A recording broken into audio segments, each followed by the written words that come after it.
why don't we get started if everybody's okay with that? We'll start off with greetings, which we did, and the approval of minutes. Anybody? Margaret, did I see your hand up? Does anybody? I haven't seen minutes, to be honest with you. Has anybody? Print them. You can't print them. Well, I sent them a couple of times. Has anybody looked at them? Ginger has. I tried to. I don't know if you can approve your own minutes. Are we just looking for someone to approve? Because I'll approve. I'll approve. Okay, so Ginger, we got Lisa approving, and then Margaret too. Lisa K. And Larry, since you're here, can I get you to do the treasurer's report? Well, how much was the check for? Hold on, I'll find it.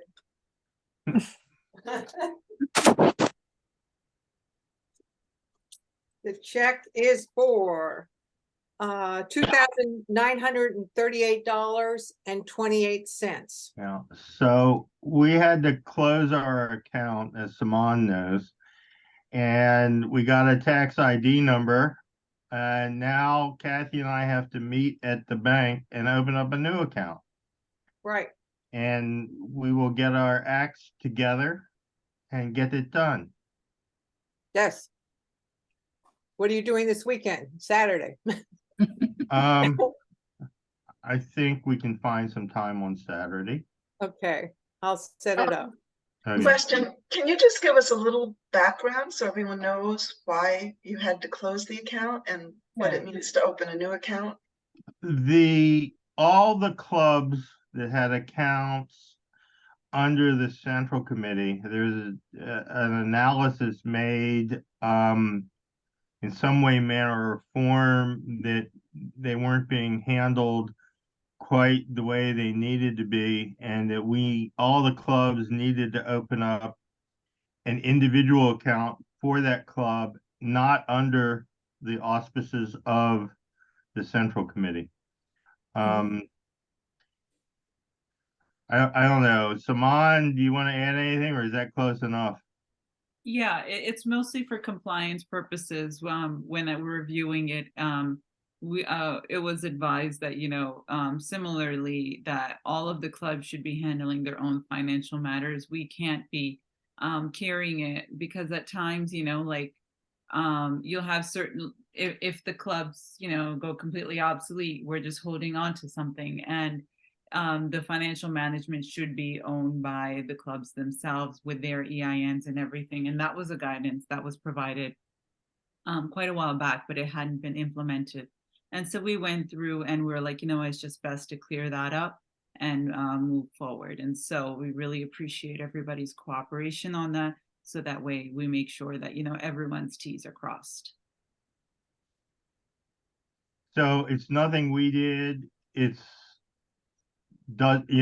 all the clubs have gone through the same thing.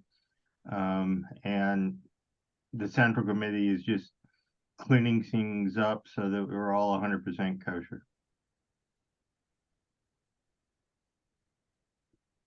And is there some way to know if we're up to date with our membership fees? Because I've totally lost track, to be honest. I have a record of everybody's dues, and I can send that out over the next, say, few days or so. I'll pull up the spreadsheet and send out a notice to everybody. Because I really don't know if I owe or I don't know. Of course, if you want to pay twice, we're good with it too. I mean, I'm sure. But anyway, that would be really helpful, just because I've lost track. Okay. Thank you. Yeah, I think we all lose track. It's not something that is easy to remember. Larry, is the dues always due like the same month of the year for everyone? Yeah, I think it's July 1st, if I recall. Right. And July 1st. And so we try to start, we've sent it out a little early this year saying, hey, pay your dues, and we got a whole bunch of people who paid them, but I'll send out a reminder to everybody on the list who hasn't, and then we also have a few new members that may or may not. It'll probably be the weekend before I can spend time playing with the spreadsheet, if that's okay with everybody. Sure.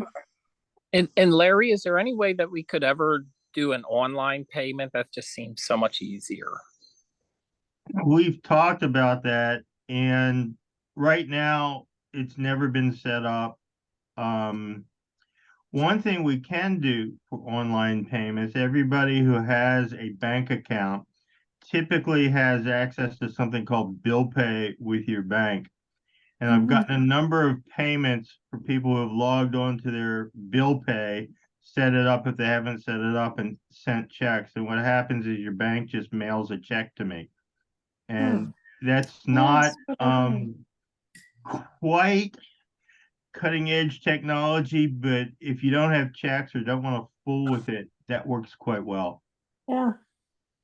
Yeah, like Venmo or, I mean, yeah. Okay, I'll check.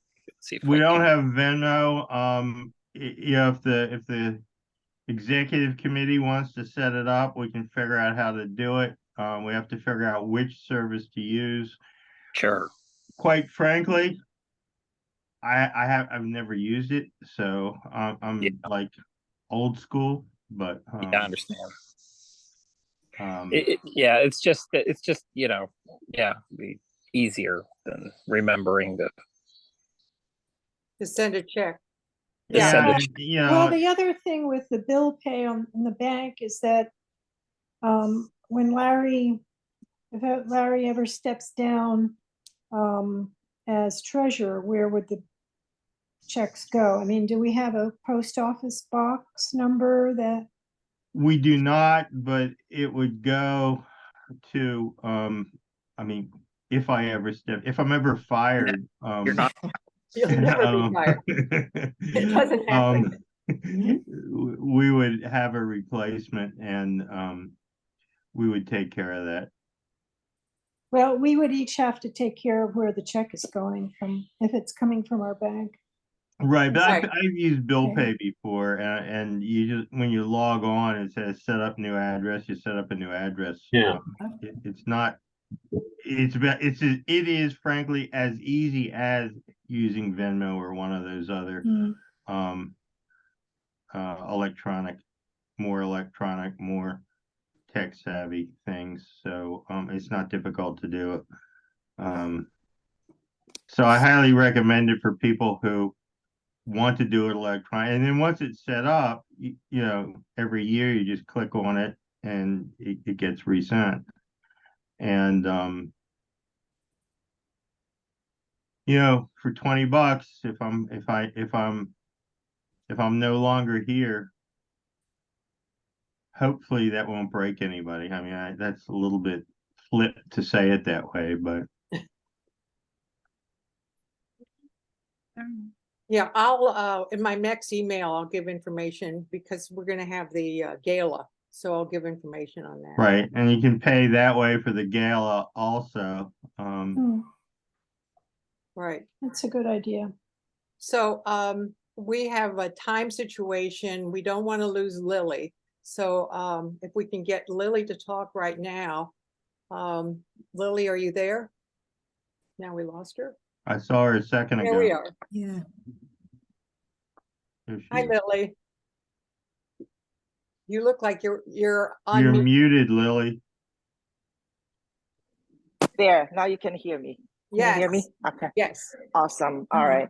I was going to grab another seat, but I'm just gonna sit here and and join you as long as I can because I'm at an event, a Chinese community event. It's their big 30th anniversary, and I'm supposed to present a citation.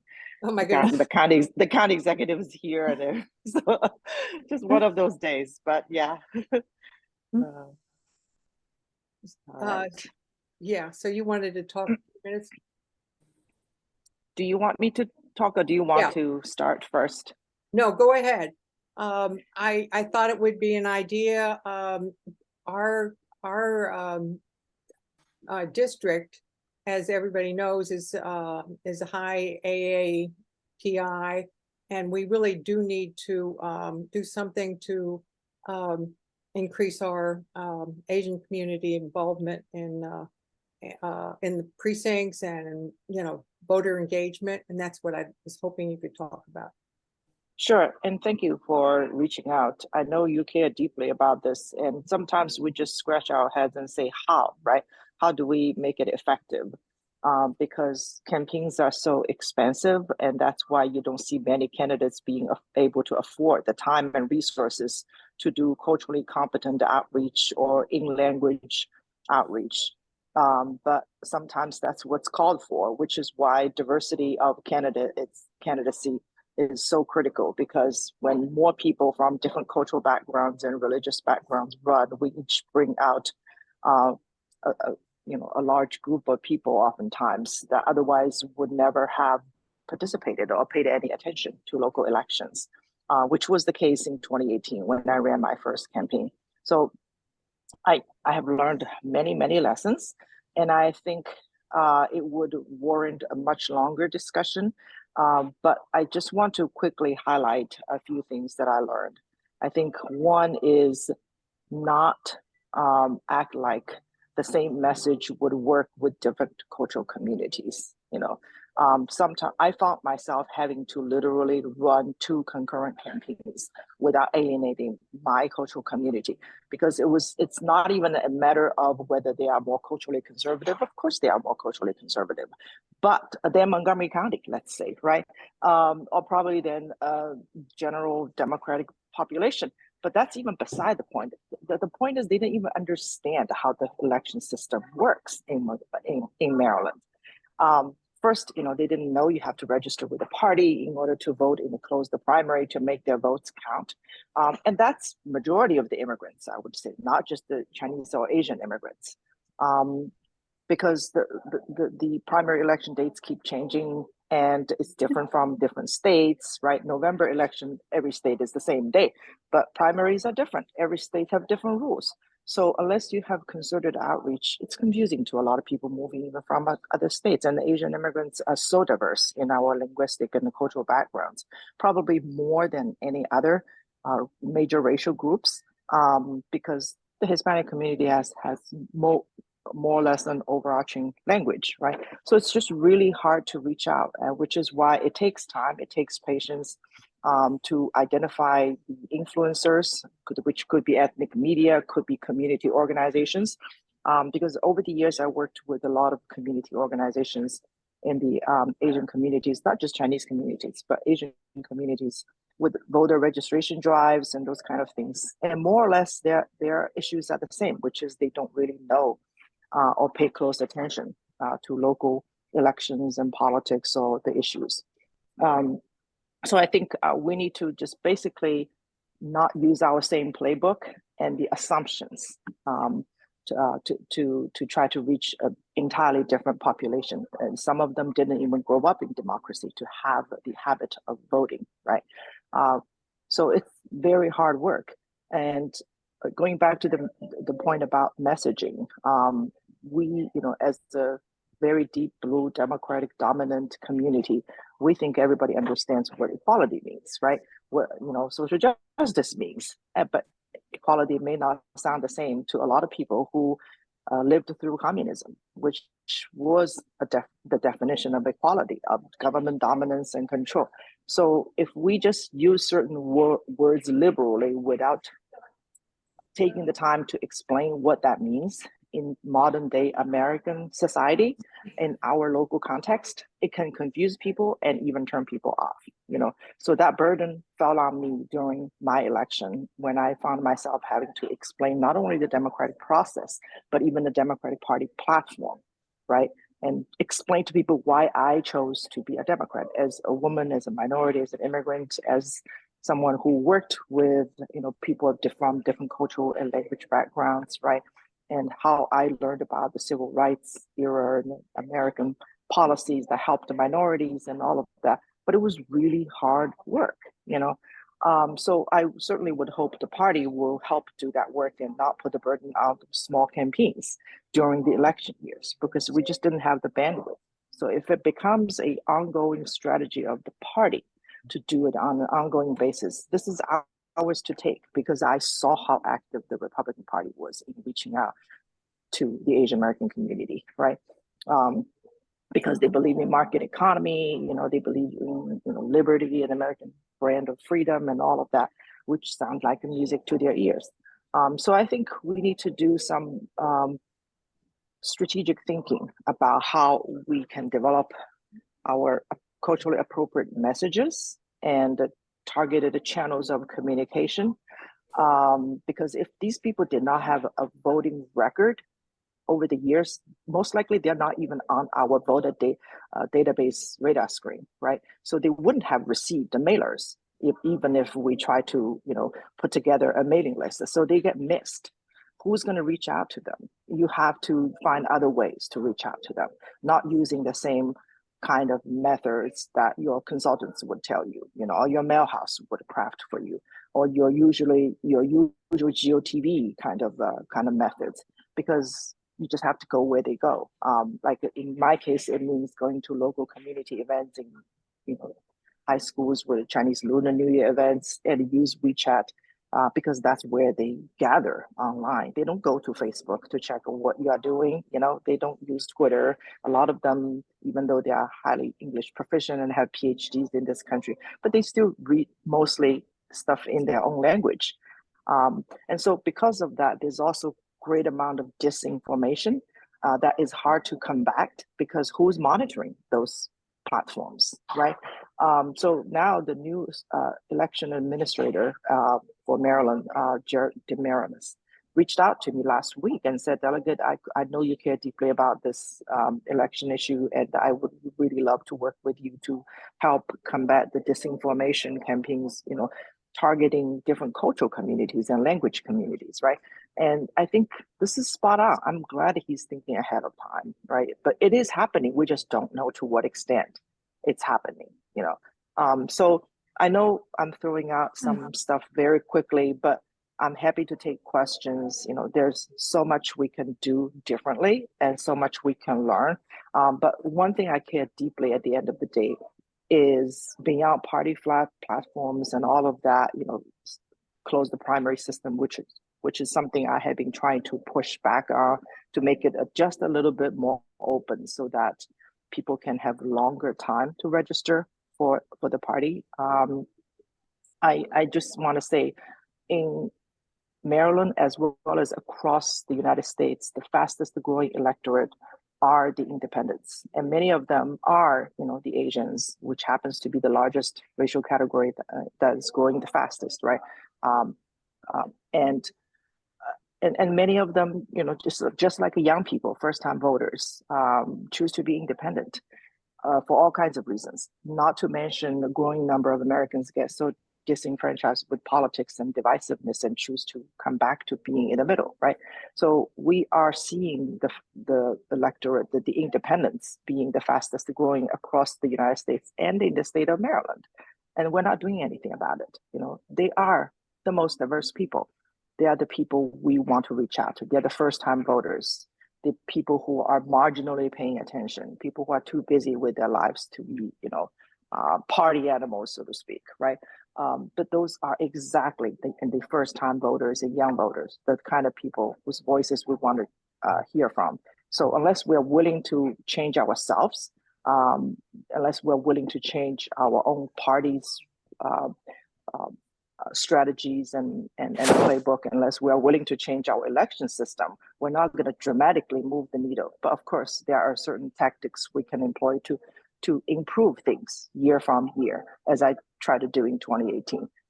But it's much better if we can improve our message and strategy and channels of communication and our election system, to bring more people to the middle. Did anybody have a question?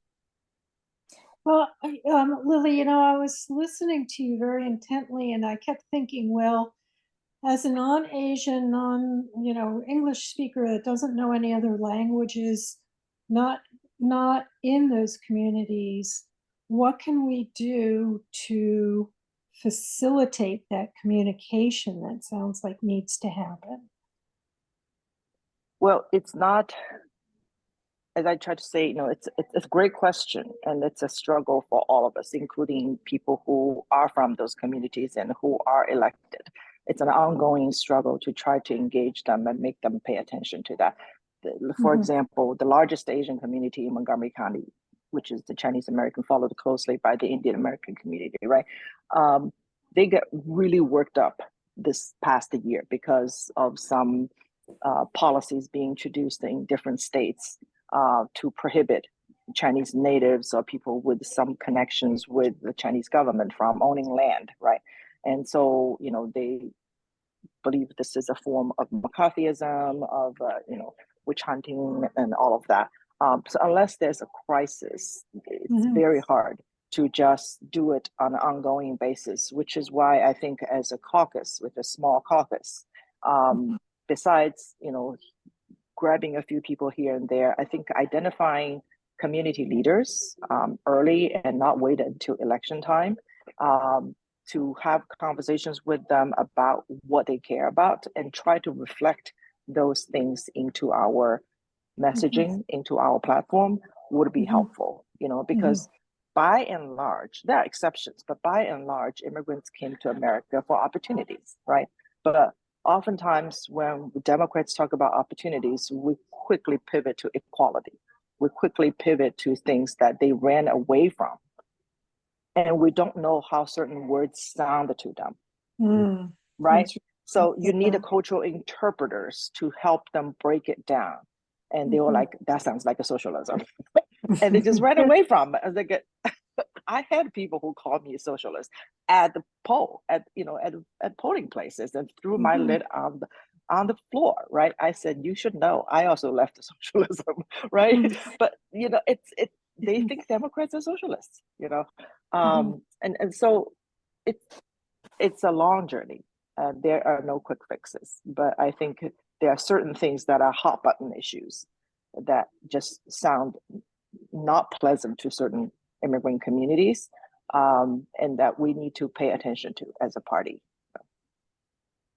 Lily, this is Lisa Wilson Edwards. I want to Hi. ask you a quick question because I did a meet and greet for Will Jawanda when he first ran for county council in my neighborhood. Yeah. And I've been here for like 27 years, and over the years it became increasingly Asian dominant. And so I went literally door to door to every and put in an invitation, gave everyone in my whole neighborhood invitations to this event. And I couldn't get any of my Asian neighbors to show up. Yeah. And so given that, which, what should I have done differently? Just because what you say, I think sounds great, but it sounds very complicated for someone who's simply. It is complicated. Because what I was going to do is get people to register in addition to just meet Will. But none of them showed up. Yeah, and you can't expect them to show up for the events we want them to participate in. You have to go to their cultural events. So I would routinely go to those biggest gatherings, like in the Lunar New Year events, and they have so many cultural performances throughout the year. I try to go where they are and work with League of Women Voters to set up tables. And that was what I did over 10 years ago when I was in Montgomery County, working with different ethnic communities. And that was what happened in the Muslim community as well, and work with the County Board of Elections, right? So gradually, that's how you introduce county resources to them and make them feel comfortable interacting with county government and see the relevancy of that. But it takes time. Yeah, I think it's best to go to their events because that's where everybody is.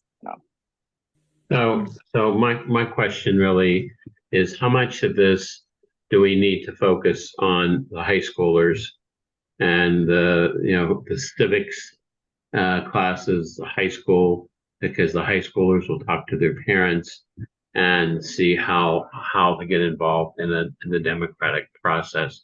So I'm sure there are very active Asian groups in the major high schools because they're very large populations. Is there a way that we can connect with them, maybe have some events or deal with some civic, social things to try to deal with the high school kids? Yes, I would say it's much easier to engage high school kids than their parents because it's a captive audience and the school can facilitate that. And the Maryland law already allows 16-year-olds to register to vote, and then they'll wait until they're actually 18 to vote, right? But they already, and we also have this opt-out thing, which is you're automatically opted in when you get your driver's license. So we're already making it much easier to automatically register people who are of age if they have driver's license, right? But the tricky part is even if they register with the driver's license method, many people just think, oh, I'm registered. There's no need to pick a party, right? Until they go to the poll. And then they were like, oh, how come everything is left intentionally blank except for the school board, right? And so, but we're not changing that anytime soon. I tried to change that by at least making them vote for like circuit court judge or something, but we so far have not made any meaningful movements other than forcing people to register as a party. If that's the case, then who's doing the, push to make sure people actually understand that they must register a party? And let's delay the party registration deadline, which is also what I try to do to no avail, to try to bring more independence because my confidence is once they can actually pick a ballot to vote, they would want to vote Democratic ballot, right? So I do have a suggestion. This is Mary Ann. Every high school has a website through Montgomery County Public Schools. If you go to that website and you find the high school that services the kids in your precinct, all those high schools have clubs. And you can get the name of the teacher, adult club sponsor, contact them and see if you can arrange a meeting to come to that club and do some of the things that were just suggested.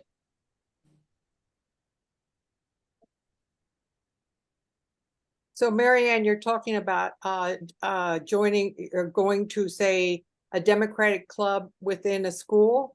And yes, or if there is a club of a different ethnic club, that we could speak to.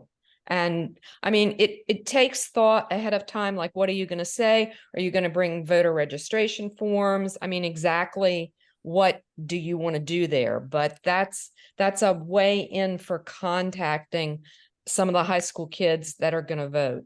There are usually a Democratic club and a Republican club in most high schools for the students. Kathy, I have to log off. Okay. Just about now. I'm getting cues. I think the congressman spoke and county executive did.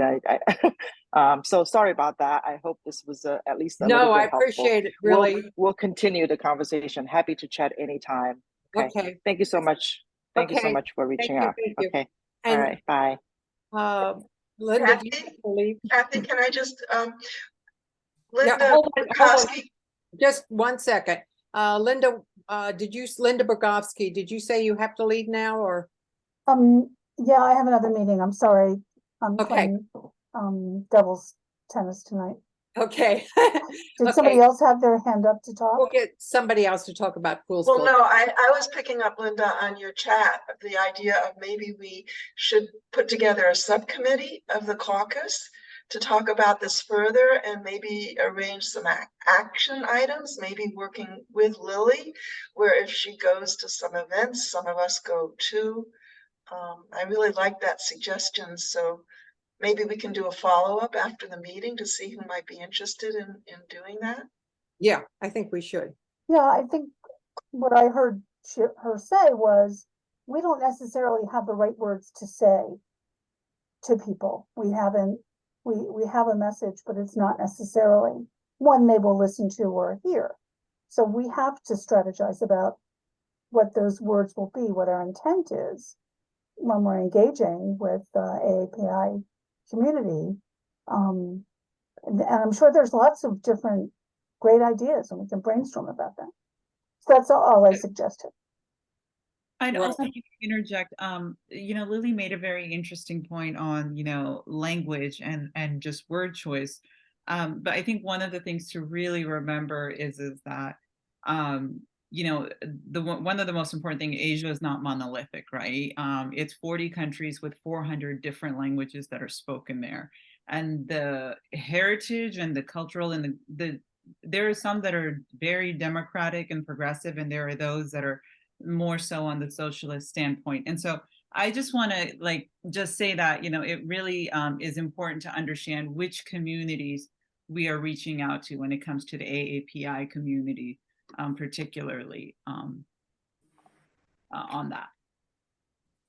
Right. And main thing is listening. Yeah. Yeah. Asia is very different from South Asia, very different from Central. So we will, Ginger, we can work on maybe creating a subcommittee to follow up on that. It's a good idea. So I'll get that out. So Linda Foley, I don't want to lose you. I haven't, we kind of switched over to Lily, and I did see you were there. But do you have something you want to say for a few minutes? Yeah, I mean, it's good to be here. I was a little bit late because I had another event I had to go to, but I'm here now, and I don't have a whole lot to say other than we are in the process now of kind of trying to gear up for the legislative session, which begins in January, and trying to figure out what kind of legislation we want to bring. I do want to plug that there's an up-county transportation town hall in October. I think it's October 10th. I should have looked it up, but anyway, and that's regarding I-270, the widening of I-270 and the American Legion Bridge. The governor's office, Westmore administration, has now come out with a statement, and they are going to pursue the widening, albeit in a different manner than the Hogan administration laid it out. So that's good. I'm sorry. Oh, okay. I thought somebody had a question. But anyway, I think there are more details to come on that. I don't know that I have much else to report, except to say that we're gearing up, I guess, for the legislative session, and the D15 team is we're going out and about, and I know you all know the Poolsville Day is coming up on the 23rd, followed by Potomac Day, and we definitely, the District 15 team definitely will be at Poolsville. I think some of us are not going to be able to make Potomac Day, but I certainly will be there, and I believe at least one other member of the team will be there. A couple of people are out of town, but those are always good opportunities to get together and meet with constituents. So I don't really have anything else, Kathy. I'm happy to answer any questions about the legislature or anything anybody wants to ask me. Otherwise, I think I'll just leave it there. I have a question, Linda. Is there legislation that didn't get through last year in your committee that you're going to hopefully get through this year, and what that was about? Oh, well, I think what happens more in our committee is pretty progressive and aggressive on environmental issues. So what normally happens is it gets through our committee, or not normally, but what often happens is legislation will get through our committee and get stuck in the Senate. So I would say that there are a couple of bills to look for this year. They're not my bills, but one of them is stream restoration. That's a hot topic, and that is a bill that languished in E&T and did not get out of my Environmental and Transportation Committee. And the other one is the bill that our friend Diana Conway champions, on tracking the disposal of artificial turf. Yeah. So that bill has been brought up several years now. It passed the House, but it didn't pass the Senate. So I know that Delegate Lehman intends to bring that up again. There's no reason why that bill shouldn't pass. So we're hopeful that this year it will get through the Senate. And we will finally put that into law. It's not a big lift. I mean, it basically just says you have to account for what happens to the artificial turf once you remove it and dispose of it. It doesn't outlaw artificial turf, or which we could do, or anything like that. But and then the only other thing that I would flag for you is in environment and transportation, other than the I-270 corridor discussions, which may or may not have any legislative action attached to them at this point, is that the Maryland Department of the Environment has issued a climate pathways report. You all may remember that in 2022, we passed a comprehensive climate solutions now bill that had very aggressive reductions in greenhouse gas emissions and goals set out. And the pathways report, which is on the Maryland Department for the Environmental website, starts to lay out, it's not finished yet. There's going to be another report issued in December, but it starts to lay out how do we get to the point where we achieve these goals. And it's pretty interesting in the sense that, we have a lot of work to do. So I think you're going to see some focusing on that. Let me mention on the I-270 corridor before I forget. So I think you all know that Senator Feldman, I'm sorry, this is an I-270 corridor. The other issue that is really important is that's going to have some importance along the lines of this with respect to the climate solutions pathway is. I didn't get that. Is again? Sorry, my watch talks back to me. Is I know it's crazy. Is that there is a big issue around solar energy and community solar. That's going to have to be a big part of how we get to reducing fossil fuel emissions. So Senator Feldman, along with new E&T and Environment and Transportation Chair Mark Corman and Economic Matters Chair C.T. Wilson in the House, have sent a letter to the governor asking the governor to put together a task force or a work group, I forget what the terminology is, to work on the issue of siting. In other words, you have to have these huge swaths of land to put enough solar panels on to have, an economies of scale. It's not good enough to just, encourage people to put solar panels on their roofs. That doesn't deliver enough energy to help on the grid. So they have asked the governor to put together a task force on siting of not just solar energy, but also wind power and other community energy initiatives so that we can move close, so that we can identify areas to generate enough energy so that we can get to the place that we need to get. So I just wanted to flag that for you because I know that Senator Feldman cares deeply about that issue and wants to be very proactive in that area. So. Okay, thank you. Mm-hmm. So Andrew Sondry has his hand raised. Hello. Yeah, hey Linda, and hi everyone. Sorry, I was sort of here in the background. I had a class running a little bit late, so it's nice to be here with the screen on and see everybody now. But I just wanted to follow up on that transportation town hall. I didn't catch the date there, and do you know whether that's virtual or in person? I need to look it up. Give me no worries. I can follow up with you afterwards. I was just curious. Who said the 12th? I think that's right. Was that Will? Yeah, I think it's the 12th, Linda. Yeah, it is the 12th, and it's at Black Rock, Germantown. Yeah, it's at Black Rock at 6:30. Yeah, Black Rock, right? Great. I can tell you for sure. It's the 12th of October. 12 at Black Rock. 12th of October. Oh, wait, that's November. I'm looking at my calendar here. Yes, Will is correct. It's the 12th of October at 6:30 p.m. at Black Rock. Writing it down now. Yeah. There'll be more. put it into There'll my be phone. more on it. I think Lieutenant Governor Miller is going to be there. I saw David Miller on the call.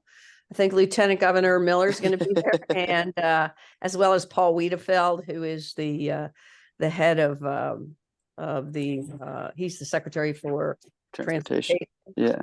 And you know, I don't know how much of the District 15 team is going to be there.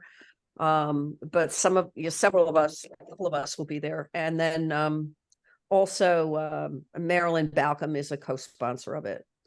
Yeah, and Chris Conklin and Montgomery Oh County yeah, Conklin. I'm sorry. Yes. also, I think I saw his name listed.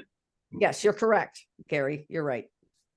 So, so you know, that's going to continue to be a big topic in our district.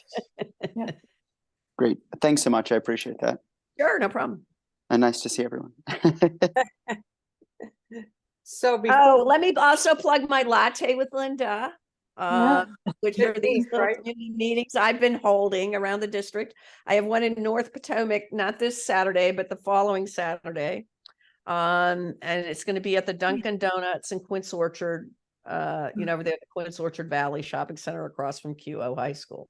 We never So had stop donuts. by and tell me your thoughts. I get an interesting array of people come by. Some of them from the district, not all of them. They never had donuts at that Dunkin' Donuts. Well, I didn't promise anybody donuts, so Is that the 16th you said? yeah, I think that's the date. It's not this Saturday, but the next one, and It's think September 16th. Yeah, Cool. Thank you. September 16th. And then I will be doing one, it may be a joint one with Council Member Balcom. I will be doing one in Germantown, and yeah, probably October. I'll do one in Germantown. Then it gets too cold. So yeah, it's the 16th, 12 to 2. So come by and say hi. And you know, if you have anything you want to bring up, you know, let me know. I have gotten some good bill ideas from, you know, some previous iterations of that. And I've also encountered some interesting ideas from other people. So anyway, thanks. So I know we're jumping a little bit, but Linda Bergowski has to leave. So I want to just have her real quick. We have Poolsville Day coming up.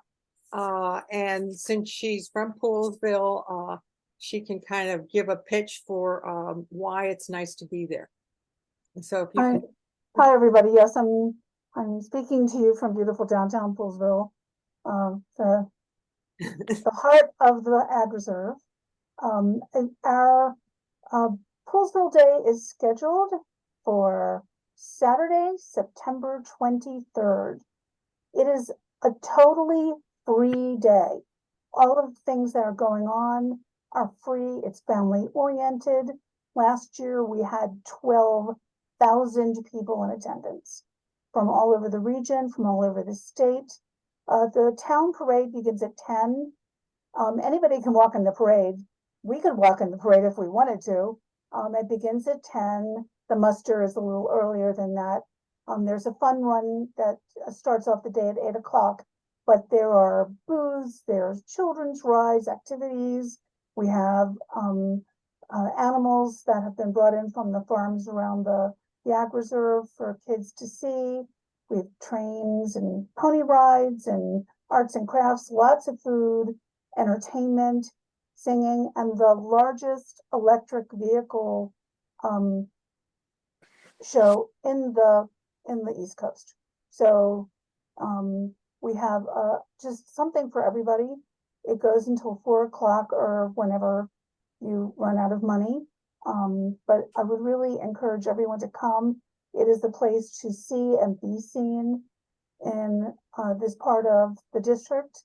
We have, most of the time I sit in on our town's sustainable Poolsville booth, but this year we'll have, I think, the caucus and the central committee have a table, a booth reserved. Is that true? Yes, I have a sign-up sheet to register. We have a caucus and we also can join the parade.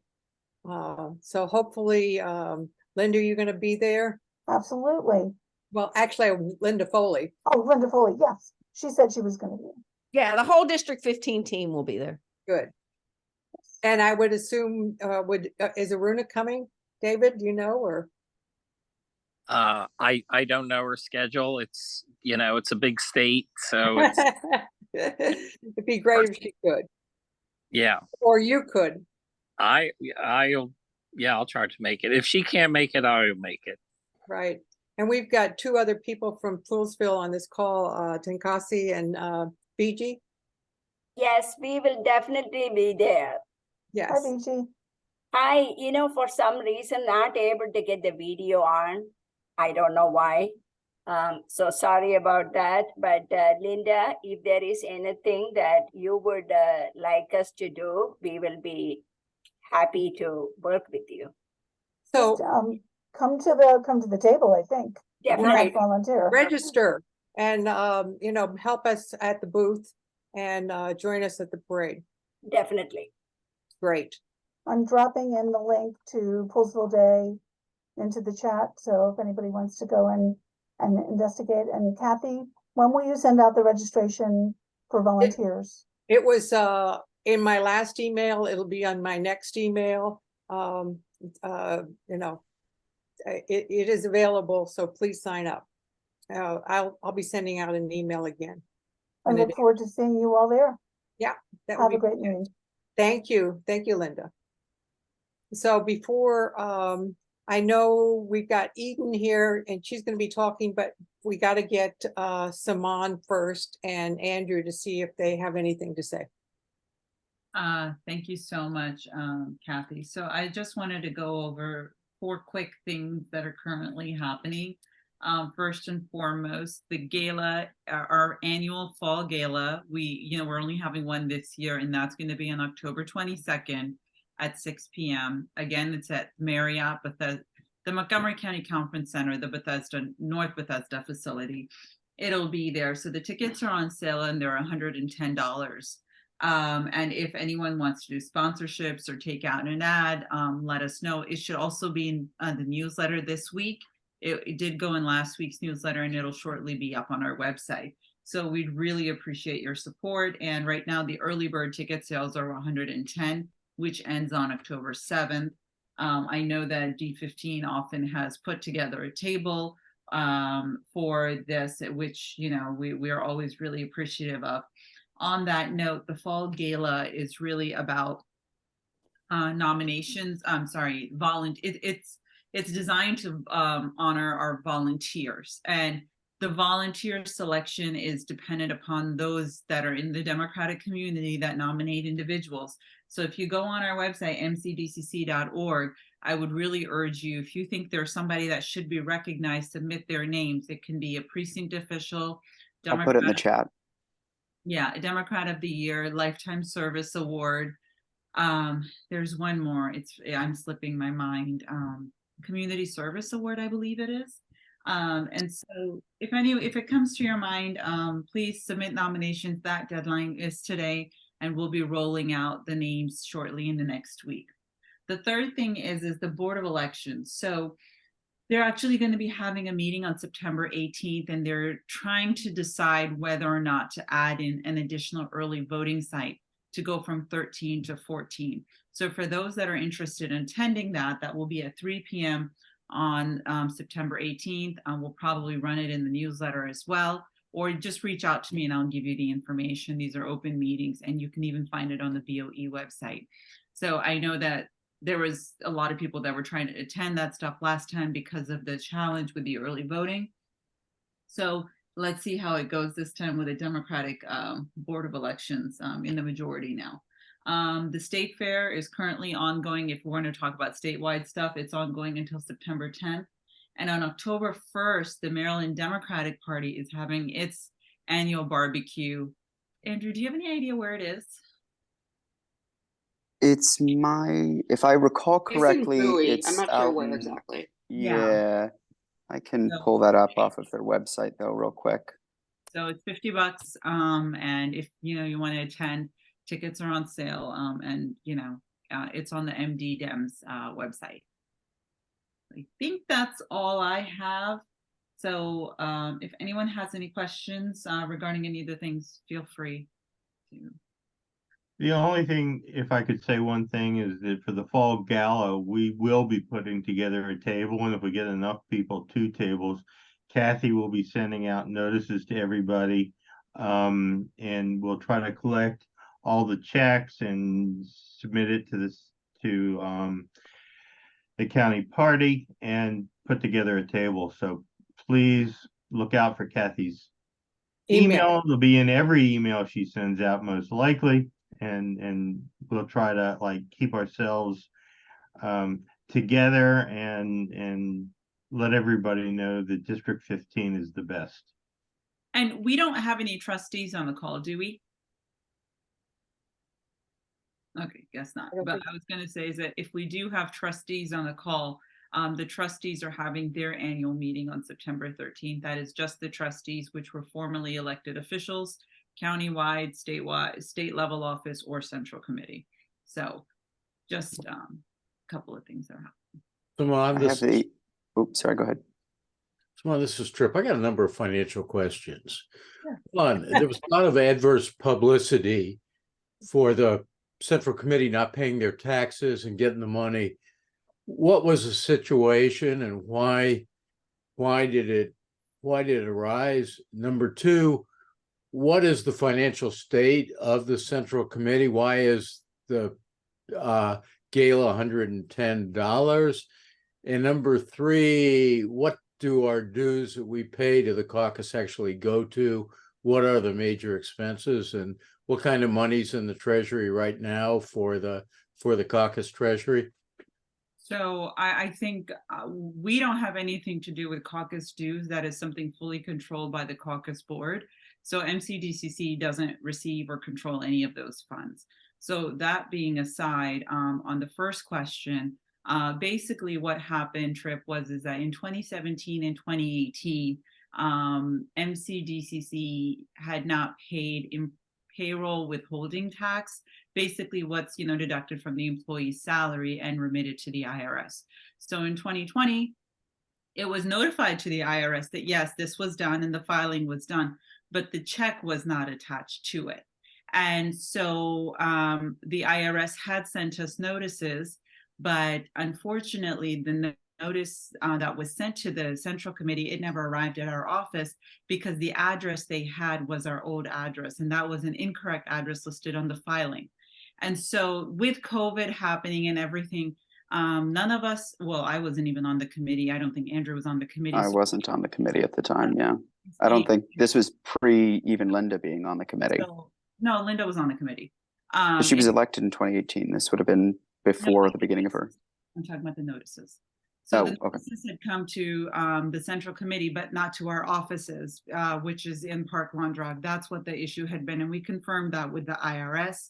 Ultimately, we acknowledged that there was a debt owed, and we have paid that debt. We fundraised for it, on any penalties and stuff associated with that. So, we received notice with the IRS. We're fully compliant. We're fully up to date with everything. It was just a discrepancy that occurred in 2017 and 2018. And unfortunately, when you are in negotiation with any federal entity or anything like that, I'm a lawyer for a living. There's only so much you communicate because you're actually in conversation trying to understand what's going on and seeing if there's any leniency or anything like that that can be accommodated.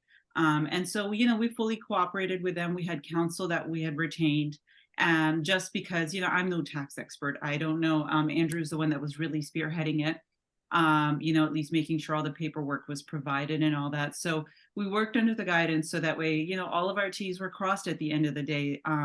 mistakes have happened, and we are primarily a volunteer-driven organization. And, you know, people ask, well, will this happen again? I hope not, because in 2019, what happened is that we retained a professional payroll processing company. So we've outsourced that so that this discrepancy doesn't happen. And we have the paperwork to make sure that all the submissions have happened up to date. And Yeah, that we very rigorously follow up with our payroll company, making sure that they, and we get, you know, things from them every month indicating how much they've paid in taxes on our behalf. So the tax situation is, that's not going to happen again. I also want to emphasize we had a very successful fundraising season. You know, beyond the individual fundraiser, the contributions that we received were extraordinary relative to previous years, and so we are now paid that off. So just want to emphasize that as well. Financially, we're in very strong position. Yeah. We've got about, you know, $45,000 right now, or approximately, give or take. Andrew, correct me if I'm wrong, but you know, we're in a very I think we have about 45. I can pull that up now, actually. And so, you know, ultimately our burn rate is reasonable. And so we raise money in major cycles. So that way we have several months of money on hand while we're actually doing the work of community outreach and building our reserves. So that way we have heavy fundraising cycles, and then we have heavy expenditure cycles. Because when you're in an election cycle, there's more expenses than there's income. And so you have to make sure that everything is staggered in a way that we can meet our obligations. And that's why we actually did the budget planning. And that's why we've done we have a strategic plan. We have a budget that we probably didn't do all the time. I'm not saying in recent times, but in previous years, 4 or 5 years ago, that wasn't done. And then on top of that, we also have a fundraising plan. So that way we know that we are bringing in enough of that revenue forecasting based upon our expenditures. Yeah, to the budget point, we didn't have a budget for many years. There was my understanding that for much of the 18 to 22 term, there wasn't one, except Dave Shoemaker made one year. And then when I became treasurer, that was something that I wanted to make sure that we had something there to keep track of incoming and outgoing finances. And so we put that together for fiscal year 22, shortly after I became treasurer. And we've had one since then. Michelle for that. She played a really heavy role in she stays on top of all of us. Yeah, Rochelle has been very helpful to that end, and you know, also it's extremely helpful because all of this work is volunteer driven. Yeah, I mean, we definitely, thanks to Rochelle and thanks to Jody and a couple of other, and I think Ed's also been in the office recently, but Rochelle certainly more than anybody else has been making sure that we have track of all of our expenditures. So I echo the thanks to her. And I guess in the caucus, that's with Kathy and Larry. We don't take right. Oh, there was the ticket question as well. Oh, I mean, well, the thing is, the tickets are cheaper than they were last year. This is in par with what we typically have for this event. And so we have to account for what our cost per head is also. Yeah. That's a major driving factor. And the food is expensive. Yes, Andrew, food is expensive. Yeah, it's a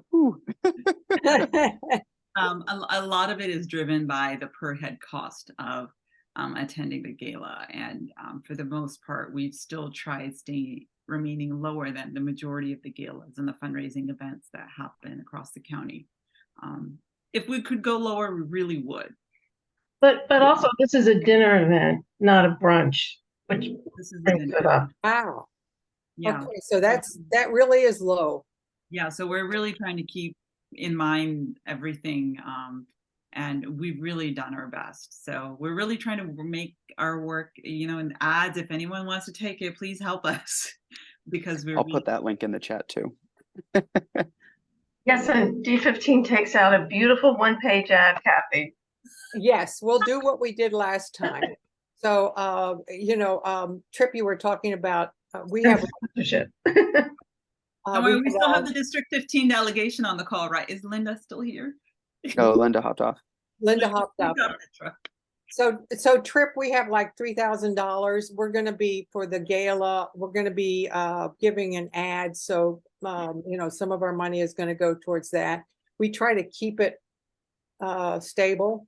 So that's what happens with your yearly fees, contributions. As Alfred E. Newman would say, it's $20 cheap. Yeah. I understand that. What we typically, I mean, like, we have a registration fee for Poolsville Day, we have a registration fee for Potomac Day. Right. For the gala and various other things, we'll buy an ad in the book, but we really don't spend much for anything extravagant. It's not much. No, I recognize $20 is a lot of money. No, I mean, our On the expenditures other hand, aren't I that think when much people either. solicit money, I think it's helpful to know exactly what it's going towards. I think you guys also do postcards and things of that nature too, right? Right. Right. So really helpful reaching out to new Dems. And again, all of that has a cost. It's like $700 to $800. No, Kathy?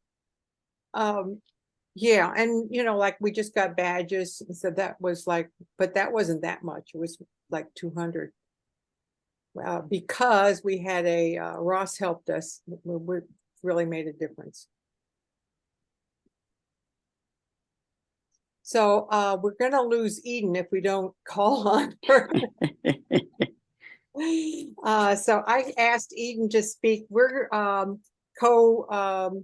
sponsoring the Day of Action on Sunday, October 8th. And Eden is with Do the Most Good, and they're kind of working together with Women's Democratic Club. If you want to talk about the event. Sure. So we would love to have you all join us, as Kathy had mentioned, and also we're coordinating with Andrew as well. It is a large day of action that is focused on Virginia. It's one day, it's two events. There'll be a WDC event in the morning at 11 o'clock. And then at noon, we will launch everybody to go to Virginia, to the Manassas area, about 45 minutes. We have a slate of candidates that we have selected that are state candidates, delegates and a senator.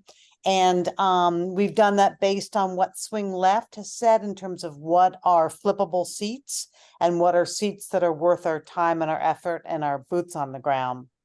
So we will launch. We will go to Virginia about 1 o'clock. We will have turfs all set. We will knock doors and then come home around 5 o'clock. So we would love to have you guys join us. Kathy has all the information in terms of the RSVP link and the social media post and the flyer. And so I would just encourage anybody in particular who's a novice at canvassing to join us. We will have a training session before we launch people into Virginia.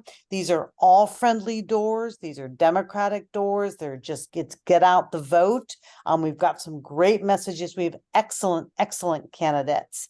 And this is really a means for us to shore up what are our values, that Virginia help them adopt them, make sure that abortion is available, make sure and accessible, make sure that there is an expansion of Medicaid, make sure there's investment in schools, as opposed to banning books and curtailing curriculum.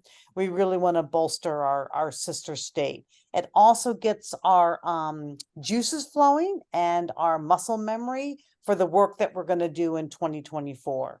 In whether it's going to be Pennsylvania, it's going to be Maryland, it's going to be Virginia. So we would love to have you guys join us. So if you put October 8th on your calendar, and again, it's noon, and Kathy will have the information. She can send it out in the newsletter, and we would love to have you join us.